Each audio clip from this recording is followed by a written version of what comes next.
La Biblia es hoy un enigma para muchas personas. ¿Te has preguntado alguna vez si en ella podemos encontrar una descripción de la época en la que vivimos? Te invito a que te quedes con nosotros.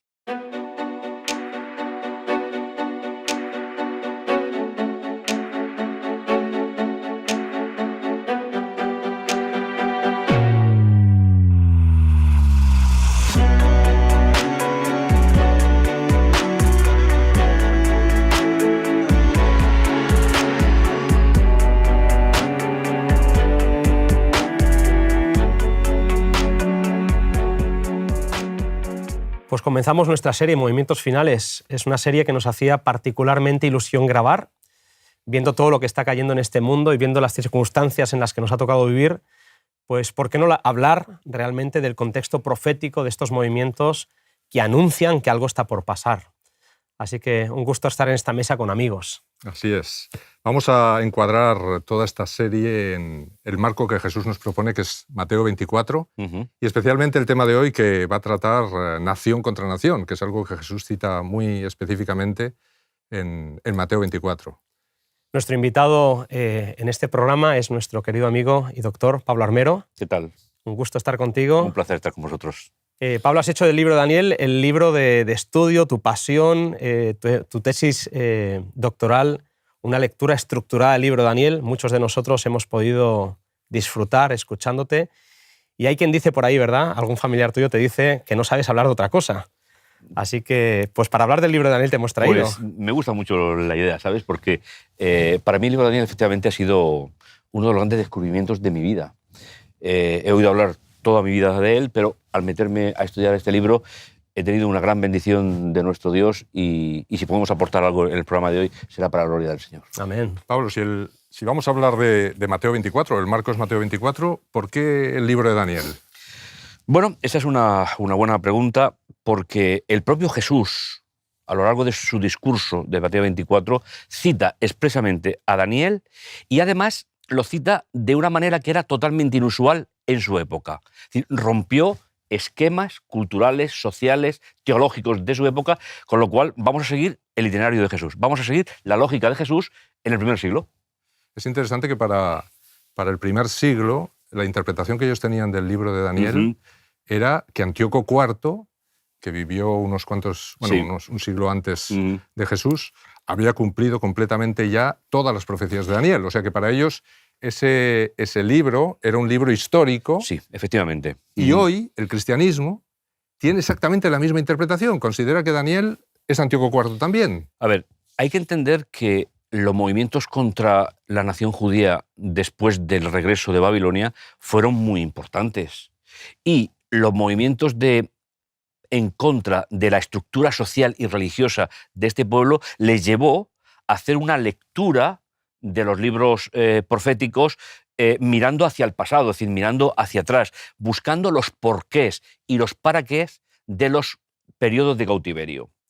Ese contexto es el que precisamente les lleva un siglo antes de Jesús, más o menos, a decir, bueno, el libro de Daniel es un libro que nos cuenta cómo estamos viviendo en la actualidad, porque para ellos era lo más importante que podía haber en ese momento, y a partir de ahí pues se fija en la teología de la época, que Daniel fue un escritor, un historiador, alguien que hizo historia.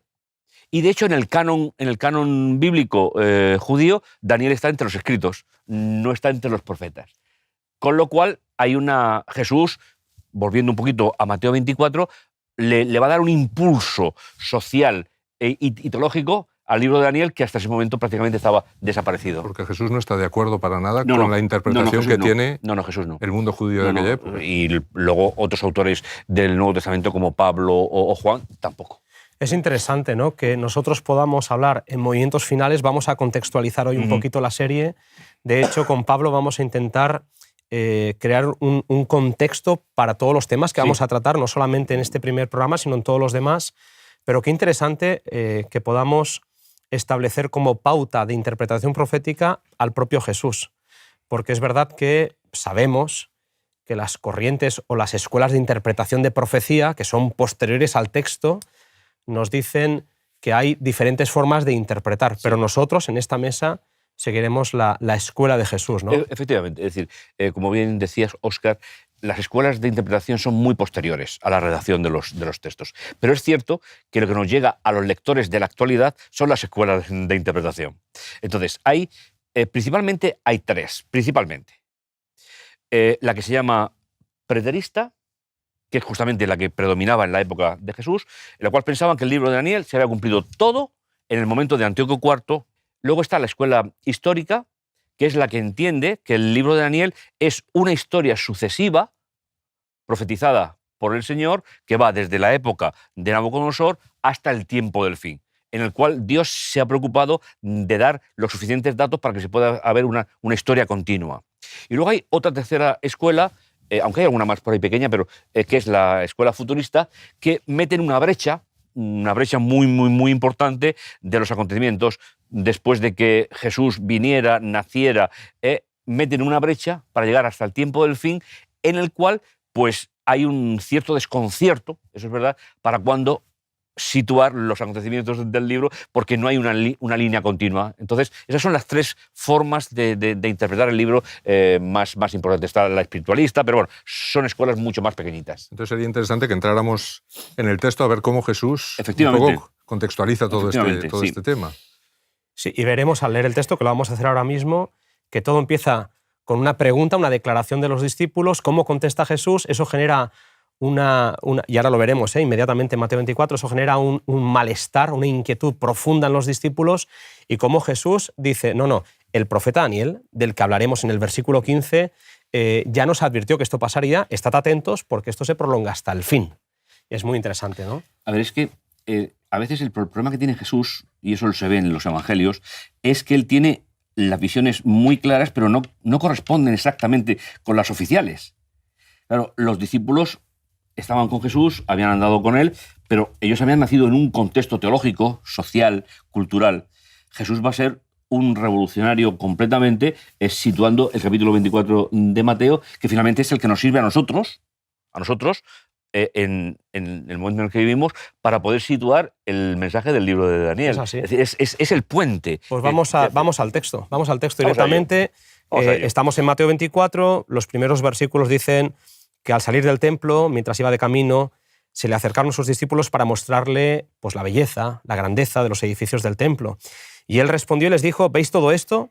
De cierto os digo que no quedará aquí piedra sobre piedra que no sea derribada. Así que la primera declaración de Jesús los deja boquiabiertos a los discípulos. La verdad es que es un planteamiento teológico tan extraño que a mí en el texto me faltarían los detalles que me nombraran cómo se sintieron realmente los discípulos. ¿Por qué? Porque para ellos la vida del templo, es decir, la existencia del templo, estaba siempre ligada con el Mesías y siempre ligada con el final del tiempo. Son dos ideas fundamentales. ¿Qué pasa? Jesús va a pasar directamente a delimitar cuál es el mensaje que él tiene. Repito, como hemos dicho antes, rescatando la estructura de Daniel y rescatando el proceso profético escatológico del autor. Con lo cual, creo que Jesús nos ha hecho un favor increíble para que podamos situar convenientemente ese mensaje del regreso por segunda vez a la tierra. De hecho, sabemos que los discípulos reaccionan quedándose boquiabiertos porque sabemos que desde que salen del templo hasta que llegan al Monte de los Olivos, que han tenido un buen camino, no han dicho nada más. Nada más. Así que me los imagino pues realmente preocupados y angustiados preguntándose lo que le van a preguntar a Jesús. Oye, dinos, ¿cuándo pasará todo esto? ¿Y cuál será la señal de tu venida y del fin de esta época? Esto es lo que les ha preocupado a ellos. Es que esa pregunta, conforme está redactada, es exactamente la cosmovisión religiosa de la época. Y Jesús la va a utilizar para lanzar, es decir, para relanzar la lectura del libro de Daniel. Es decir, que eso es una de las cosas que más me ha impresionado a mí, personalmente, en la lectura de este libro, pues que está tan denostado por muchísimas escuelas de pensamiento y prácticamente está ahí casi escondido. Me he encontrado con personas que no sabían ni que había un libro de la Biblia que se llamaba el libro de Daniel. Interesante, sí. Interesante. De hecho, Jesús empieza a contestar. Hoy, decía Sergio al principio, nos gustaría hablar con Pablo precisamente de algo que entendemos que solo se puede entender o contextualizar según el libro de Daniel. Pero Jesús dice, oiréis hablar de guerras y de rumores de guerras, mirad que no os alarméis, porque es necesario que todo esto acontezca, pero aún no es el fin. porque se levantará, y esta es una frase que Daniel podrá explicar muy bien, se levantará nación contra nación, reino contra reino, habrá hambres, epidemias, terremotos en diferentes lugares, pero todo esto será principio de dolores. Así que esa nación contra nación, que es de lo que estamos hablando hoy, Pablo, ya lo menciona Jesús, pero como podremos ver, tiene mucho que ver con el libro de Daniel. Claro, es que la escatología que Jesús tiene que rescatar es la que está descrita en el libro de Daniel. Porque en la Biblia de Jesús sí está el libro de Daniel, el resto no. En la Biblia de los apóstoles Daniel sí que está, pero está situado en un contexto, digamos, erróneo, no real. ¿Y Jesús qué hace? Para explicar qué va a pasar separando el templo de su regreso, que es finalmente la importancia del capítulo 24, nos va a ir directamente a meternos en ese contexto escritural. Jesús explica su mensaje a través de la escritura. La Biblia se explica a sí misma, con lo cual Jesús está haciendo una reestructuración del pensamiento, inclusive de lectura de la Biblia, que es muy importante. Es interesante, Pablo, que tú dices que Jesús separa el templo de todos los demás acontecimientos, es decir, incluso los acontecimientos del fin. También es interesante que hoy el cristianismo intenta ligar la construcción o reconstrucción de un tercer templo a todos los eventos finales. Es decir, si no hay una reconstrucción del tercer templo, no puede haber un desencadenamiento de todos los eventos finales, de la segunda venida. Realmente Jesús está desligándolo totalmente. Además, esa es una mezcla entre las dos escuelas de interpretación, la preterista y la futurista. Es un poco, al final del tiempo, es un poco de una falta de definición de las escuelas. A ver, el Nuevo Testamento o la Biblia apostólica no mencionará en ningún lugar la reconstrucción de un segundo templo en la tierra, o un tercer templo en la tierra.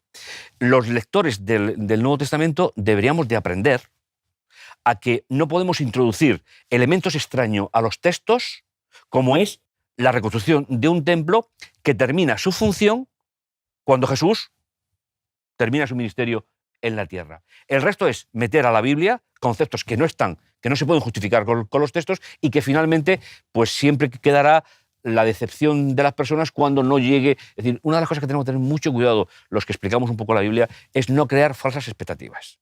Entonces, la noción de un tercer templo en Jerusalén no se encuentra esa noción en ningún momento de la Biblia. ¿Qué hace Jesús en Mateo 24? Nos va a situar los elementos que sí van a ocurrir desligados del templo. Exacto.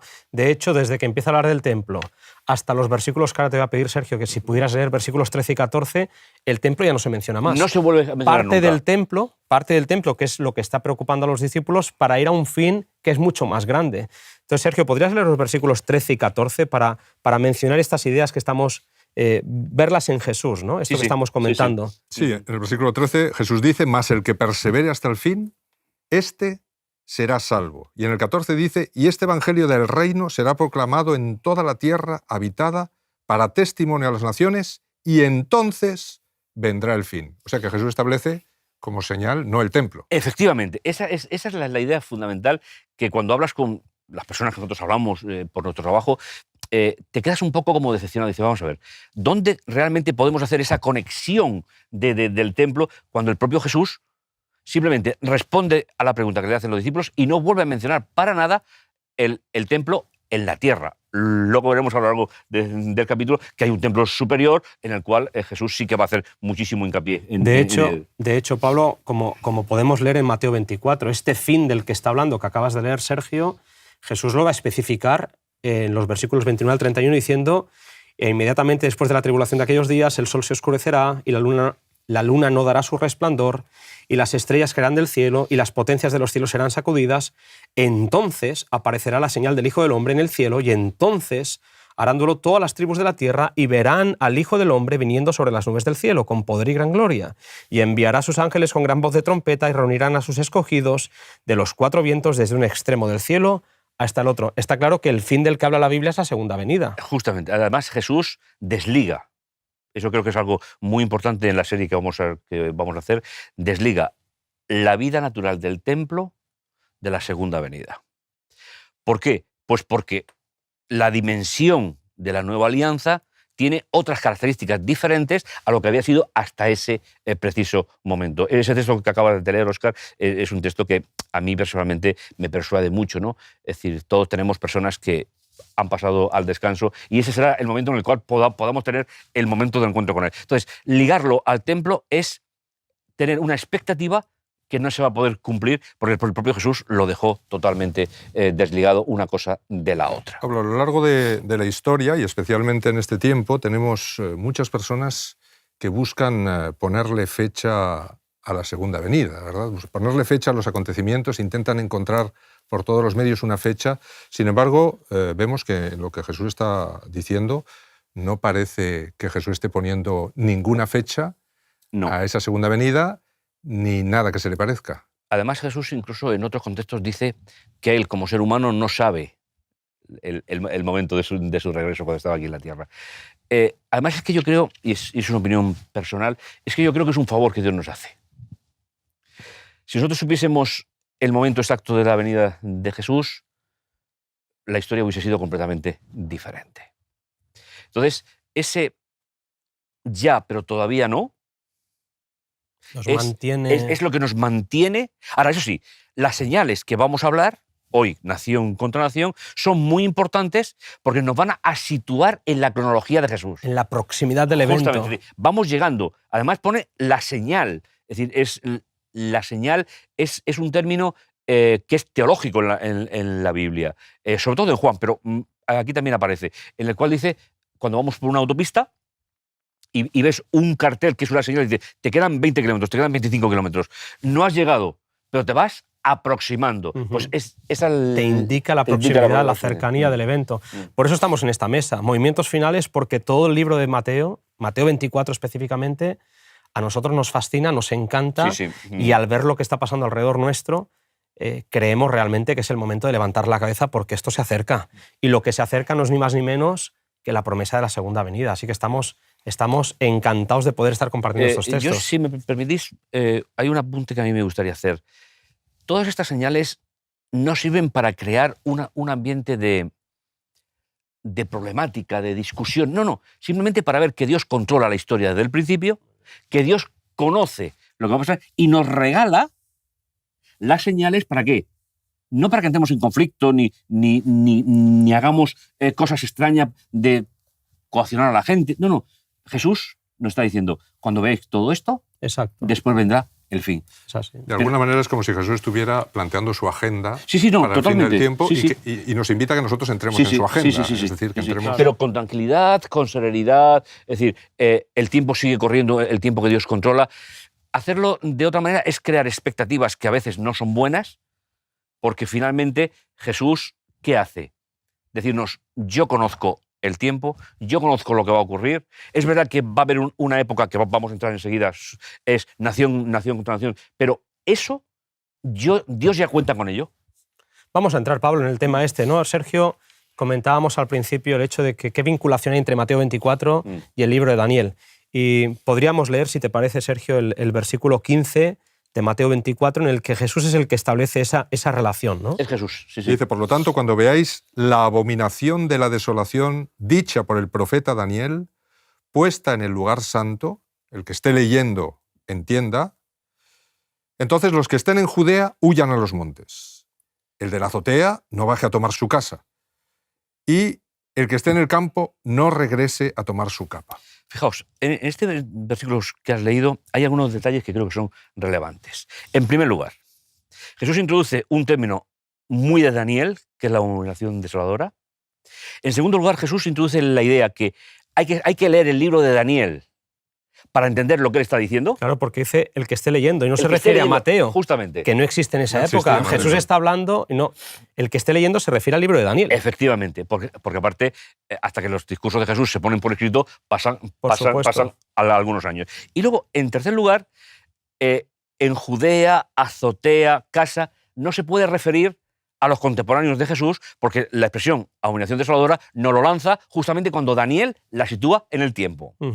Sino que simplemente es un paralelismo de una zona geográfica que ellos conocían muy bien, que es el cumplimiento de lo que pasará en el momento de la venida de Jesús en un plano mucho mayor que una zona geográfica determinada. Esos 3 puntos son muy importantes en este versículo. Entonces, Pablo, para Daniel, sí. ¿Qué es la abominación asoladora? Ya que Jesús está haciendo referencia a que hay que leer el libro de Daniel para entender qué es la abominación asoladora, que él sitúa en el futuro. Porque aquí dice cuando veáis en el futuro. A ver, para Daniel, la abominación desoladora es un sistema falso de templo, un sistema falso de perdón de pecados y la usurpación del ministerio de Jesús por seres humanos.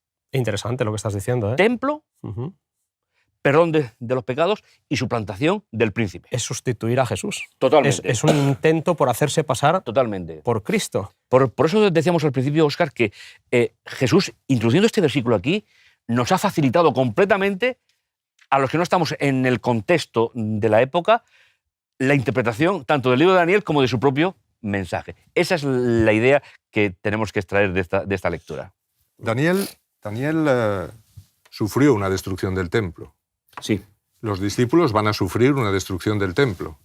Y es interesante cómo Jesús, de alguna manera, está intentando ligar las dos cuestiones, porque los dos, tanto Daniel como los discípulos, parecen estar muy centrados en el templo como algo importantísimo, en el templo terrenal como algo importantísimo, ¿verdad? Sí. Sin embargo, Jesús está intentando desligar tanto a Daniel como a sus discípulos del templo terrenal y los está intentando llevar a ese santuario celestial del cual el templo terrenal era simplemente una copia. Es que mira, la novedad del Nuevo Testamento es el paso de un santuario templo en la tierra a un santuario celestial. Esa es la gran novedad, de la cual hablará Pablo, por ejemplo, en Hebreos, de forma clarísima, largo y tendido. Entonces, el seguir pegados al templo terrenal, como hacen algunas escuelas de pensamiento que hemos hablado antes, es perder la visión celestial del ministerio de Jesús. De hecho, comentábamos antes de empezar a grabar, porque hemos estado un buen rato aquí hablando en la mesa antes de grabar, decíamos que una de las formas de interpretar la abominación desoladora de la que habla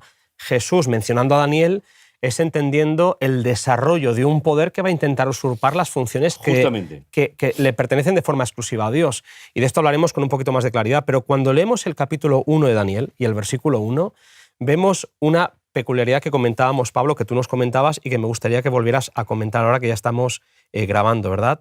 En el año 3 del reinado de Joaquim, rey de Judá, vino Nabucodonosor, rey de Babilonia, a Jerusalén y la sitió. Y el versículo 2 dice, el Señor entregó en manos de Nabucodonosor al rey de Judá, Joaquim. Es Dios el que quita y pone reyes, es Dios el que entrega, esto lo veremos de forma clarísima en el capítulo 2, pero a partir de ese momento, hay un momento en la profecía de Daniel en el que quita y pone reyes ya no es Dios. Eso creo que es bueno que lo vayamos haciendo de forma cronológica, para que nuestros espectadores se puedan situar si no conocen bien un poquito el tema. A ver, si en el versículo que acabas de leer, Óscar, tenemos 2 reyes, 2 ciudades y 2 templos. Muy bien. Porque incluso en el versículo 3 dice que coge los utensilios del templo de Jerusalén y los lleva a su propio templo. Está haciendo una mezcla. Sí, está. Entonces, hay algo que es muy importante. A partir de ese momento, el pueblo de Dios, tanto físico como espiritual, jamás vivirá en una nación independiente y jamás vivirá una experiencia separada de lo que le toque vivir en los reinos en los cuales vive. Ese versículo 1 es el paso del sistema teocrático a los sistemas políticos.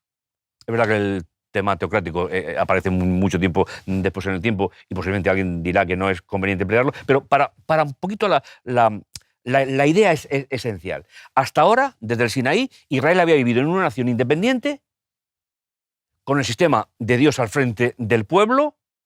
Ahora, a partir de aquí, por la propia desobediencia del pueblo, Segunda de Crónicas lo deja muy, muy claro, a partir de aquí, cuando Nabucodonosor profana el templo y se lleva los utensilios, todo el libro de Daniel va a estar haciendo una comparación entre la profanación del templo a manos de Nabucodonosor o de Belsasar con una profanación del templo que hará el que pone la abominación desoladora, que es realmente el gran mensaje del libro de Daniel.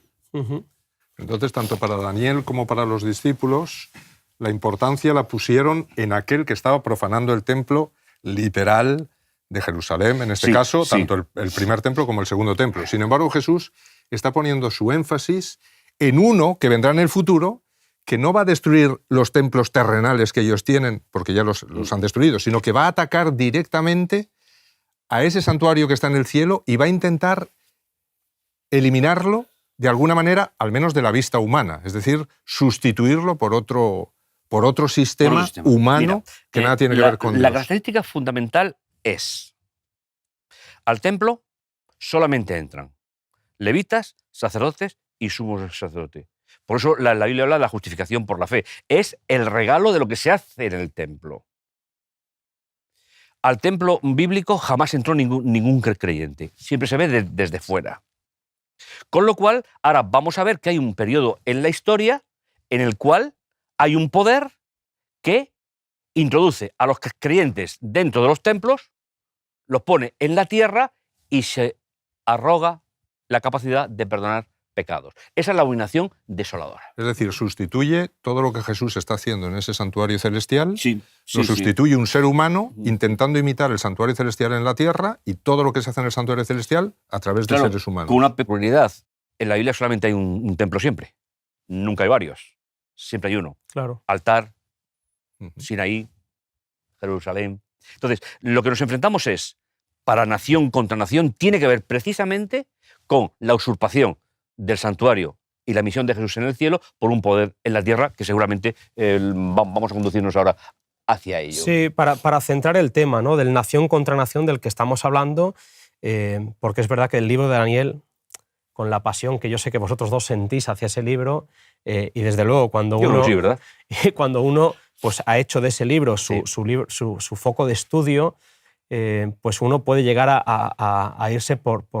Bueno, pues hay tanto que decir de ese libro, pero en el contexto del nación contra nación, que Jesús sí que sitúa en la abominación desoladora de la que ya hemos dicho, es un intento por usurpar. Esta palabra es clave, usurpar, por hacerse pasar por hacer que unos pierdan de vista lo que Cristo está haciendo. En ese contexto de nación contra nación, y entendemos que esta usurpación que quita y pone reyes, ya lo hemos dicho, es lo que hace que las naciones tengan estos conflictos. Justamente. En el versículo 38 de Daniel 2, habla de algo que Dios hace, hablando del rey, ¿no? Dice, y donde quiera que habitan hijos de hombres, bestias del campo y aves del cielo, Él, hablando de Dios, los ha entregado en tus manos y te ha dado el dominio sobre todo. Tú eres aquella cabeza de oro. Dios quita y pone reyes. Empieza. Hay una primera etapa en el libro de Daniel que Dios es soberano a través de reyes paganos. Y de hecho, el relato del capítulo 2 nos habla de cuatro reinos universales. Eso cualquier persona en la historia lo va a encontrar sin ningún problema. Babilonia, Medo-Persia, Grecia y Roma. El problema está en la segunda etapa. Exacto. Que es cuando se acaba el periodo plenipotenciario de esas divinidades, porque finalmente se pensaban que eran dioses, y entramos en una segunda etapa que yo creo que es la que nos va a poder ver y plasmar la lucha, las naciones. Es decir, hay un poder que nace con el deseo de enfrentamiento. Y eso es lo que Jesús está haciendo alusión en Mateo 24. Exacto. Y es a partir del 456 que hay Roma, ese vestigio de Roma en la historia que nos contextualiza precisamente la abominación desoladora de la que nos habla Jesús, el nación contra nación, todo este conflicto del que estamos hablando. Sí, es decir, cuando cae el último imperio, el imperio se divide en reinos muy pequeños. Y es ahí donde surge un poder que va a intentar aglutinar todos esos pequeños reinos, pero que al final se hace más grande y va a imponer un sistema que es en contra del fundamento divino de la salvación, que es el santuario en el cielo. Pablo en Hebreos dice que Dios no habita en templos hechos por mano de hombre, que el santuario donde Jesús ministra es más grande y más perfecto, no hecho de esta creación. Es decir, ya en el primer siglo, la existencia de un santuario celestial donde Jesús, como príncipe, ministra, no se ponía en duda. Ya se olvida el templo en la tierra. Pero ¿qué pasa? Que en la segunda parte de la estatua, que es hierro y arcilla, que es el final, el panorama va a cambiar completamente. Y ya no va a haber ni unidad, ya va a haber adversidad, va a haber nación contra nación, lucha contra lucha. Yo creo que eso es un tema fundamental para que nuestros televidentes sean capaces a valorar las palabras de Jesús en Mateo 24. Uh-huh. Si es que hay un poder que está, en este caso, dividiendo todas las naciones de alguna manera, intenta controlarlas, pero a la vez las está dividiendo y las está enfrentando. Sí, y además hay un tema que es realmente preocupante. Y es, hasta la caída del Imperio Romano, Dios gobernaba a través de esos reyes. Pero según el capítulo 7, 8 de Daniel, aunque sea una pincelada rápida, ese poder que surge usurpa la autoridad de Dios y es el que quita y pone reyes. Y en ese contexto está la tribulación. Exacto, exacto. Con lo cual es dramático, es un momento de la historia realmente dramática. Y además el poder que va a usurpar esa capacidad de poner y quitar reyes, según la Biblia, va a llegar hasta el tiempo del fin. Justamente. Que es justo es el momento en el que Cristo va a venir y va a terminar con la historia. Está representado en Daniel 2 por el hierro que llega hasta el final y un elemento que no es metal, que es la arcilla.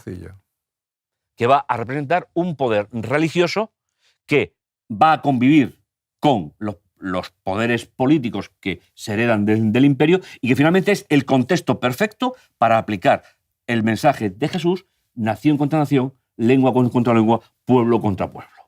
Ese es el momento histórico en el cual tenemos que situar, siendo rigurosos con los contextos. Jesús, como hemos dicho antes, nos lanza al libro de Daniel y Daniel hace exactamente el esquema. Se nos acaba el tiempo. Sí. Pero es verdad que hemos hecho una pincelada que creo que a nosotros nos deja con ganas de más. Espero que nuestros espectadores la verdad que sí. Pues también seguiremos avanzando en la serie Movimientos Finales, pero el libro de Daniel, y sobre todo Jesús interpretando al libro de Daniel, tiene mucho que decirnos acerca de los movimientos y de los eventos que hoy en día, Sergio, Pablo, podemos ver. Si me permitís, aunque sea robarle un poquito al tiempo, si nuestros televidentes se dan cuenta de cuántos grupos religiosos cristianos tienen sacerdocio humano, templo en la tierra y perdón de pecados, hay casi una unanimidad en ese concepto, tanto en el mundo católico como en la Reforma. Con lo cual, la pincelada que Jesús da y le llama abominación desoladora, utilizando a Daniel, se queda corto para ver el problema en el cual estamos hablando. Podéis ver los tres grandes grupos que salen de la Reforma, que se convierten en iglesias-estado, siguen perdonando pecados, tienen sacerdocio humano y templo en la tierra. Eso es lo que ha dado el enfrentamiento entre los pueblos. Y eso es lo que Jesús está advirtiendo, que es una señal previa a la segunda venida. Pues muchas gracias, Pablo. Ha sido realmente un placer tratar este tema tan profundo contigo. Muchísimas gracias a vosotros. Me ha sabido a poco. Es que sabe a poco. Continuaremos en otra ocasión. Exactamente. Sí. Que Dios te siga bendiciendo, Pablo. Muchas gracias. Muchas gracias. Gracias, Sergio. A ti, Óscar. Gracias a vosotros. En la profecía bíblica encontramos la explicación a tanta división mundial, crispación política y sensación de conflicto constante. Jesús nos ofrece su interpretación. Tengamos la esperanza de que el fin que Él prometió está cerca. No te pierdas el siguiente programa.